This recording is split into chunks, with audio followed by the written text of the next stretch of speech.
क्या वो अभी भी यहीं है?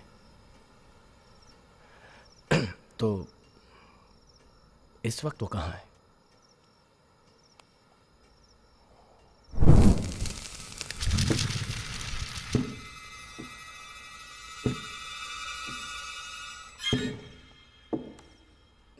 कैलाशनाथ को अपने बेटे से बहुत प्यार था। उसी के लिए इस मंदिर में उसने कितनी ही पूजा अर्चना की। अब उसका मन आपके बेटे से जुड़ गया है। इसी बात का तो डर है पुजारी जी, कहीं वो बंको को कुछ। अरे नहीं नहीं नहीं नहीं। कैलाश ने आज तक किसी का बुरा नहीं किया। वो कुछ नहीं करेगा। तो फिर अब हमें क्या करना चाहिए? श्राद्ध, उसकी मुक्ति के लिए श्राद्ध करना होगा। लेकिन ये तो उनका बेटा ही कर सकता है ना? हाँ, करना तो उसी को चाहिए।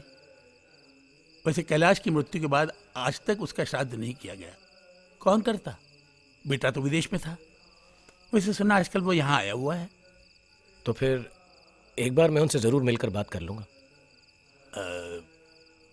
मेरी माने तो आपका बेटा ही कैलाश को मोक्ष दिला सकता है। बच्चों की तो भगवान भी सुनता है। उसकी पूजा भगवान अवश्य स्वीकार करेंगे।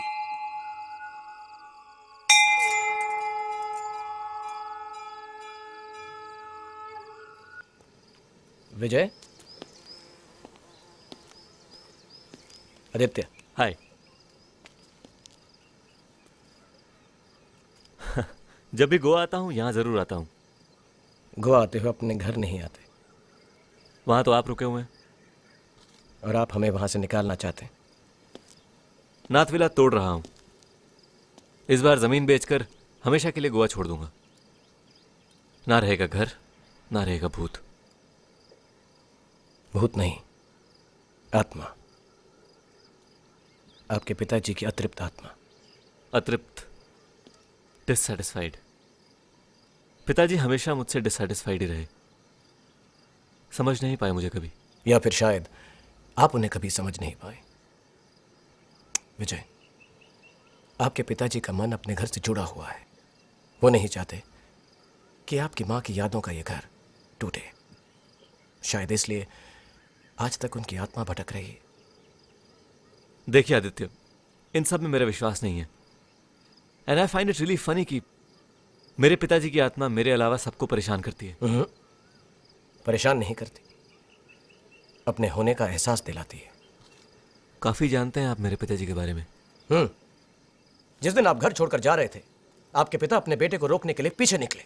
उनका पैर फिसला, वो गिर गए और शायद चिल्लाए वो। लेकिन उनके बेटे ने एक बार पीछे पलट कर भी नहीं देखा। वो एक एक्सीडेंट था। ऐसा आपको लगता है? अरे आप कहना क्या चाहते हैं? I killed my father. कुछ नहीं जानते हैं आप। मैं गलत नहीं था। वो मेरी इतनी सी बात नहीं समझ पाई कि। और अब आप इतनी सी बात समझ नहीं पा रहे हैं। विजय, सिर्फ माफी तो मांगनी है, वो भी अपने पिता से। एक बार घर चल के माफी मांग लो, शायद उनकी आत्मा को मुक्ति मिल जाए। तो आप मुझे ये बताने आए हैं मुझे क्या करना है? मैं आपको ये बताने आया हूं कि आपके पिताजी की आत्मा की मुक्ति के लिए हमने पूजा रखी। हम श्राद्ध कर रहे हैं। अमेरिका में श्राद्ध नहीं होते, फिर भी लोगों को मुक्ति मिल जाती है। पिता का श्राद्ध तो बेटा ही करता है। अरे तो आप कीजिए ना, पूजा श्राद्ध वगैरह आपको जो करना है कीजिए। मैं अगले दिन घर की चाबी लेने आ जाऊंगा। ठीक है, मैं आपके लिए प्रसाद जरूर रखूंगा।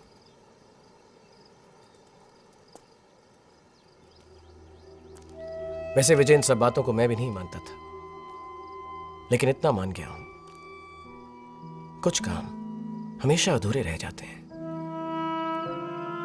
ये पूजा भी तुम्हारे बिना अधूरी रह जाएगी।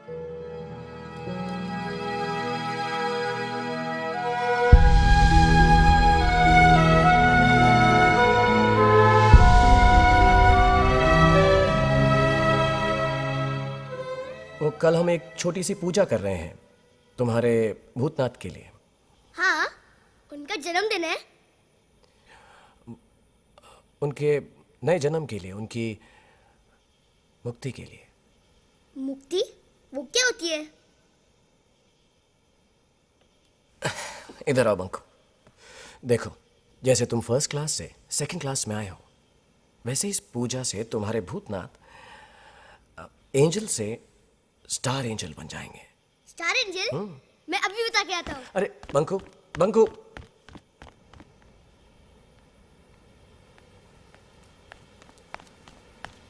भूतनाथ, तुम्हें पता है मैं तुम्हारी मुक्ति के लिए एक पूजा रख रहा हूँ।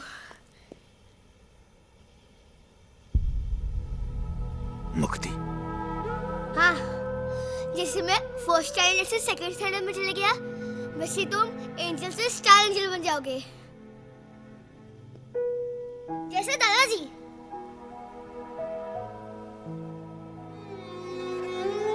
उधर देखो ना। देखने दे, जी भर के देखने दे। पता नहीं किस जन्म में फिर तुमसे मिल पाऊंगा मैं। क्यों? तुम भी तो मुझे दादाजी की तरह देखोगे ना?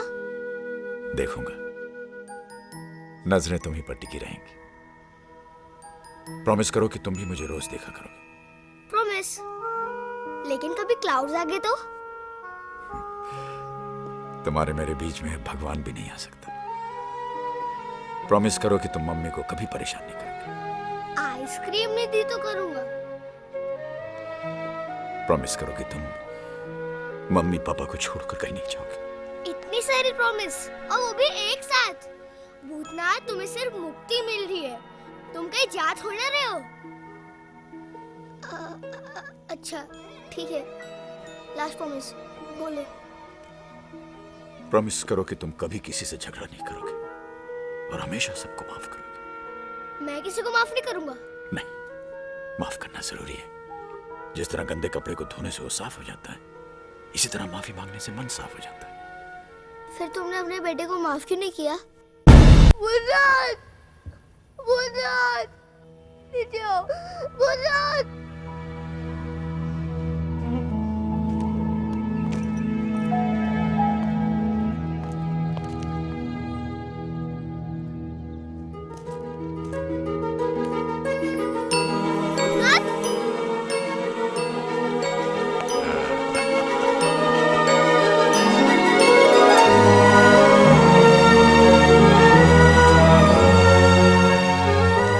मैं इस जीवन से मुक्ति ले सकता हूँ, लेकिन तुम्हारे प्यार से नहीं। तुम जब जब मुझे याद करोगे, मैं तुम्हारे सामने आ जाऊंगा। लेकिन ये बात किसी को कहना मत। हाँ। ओके?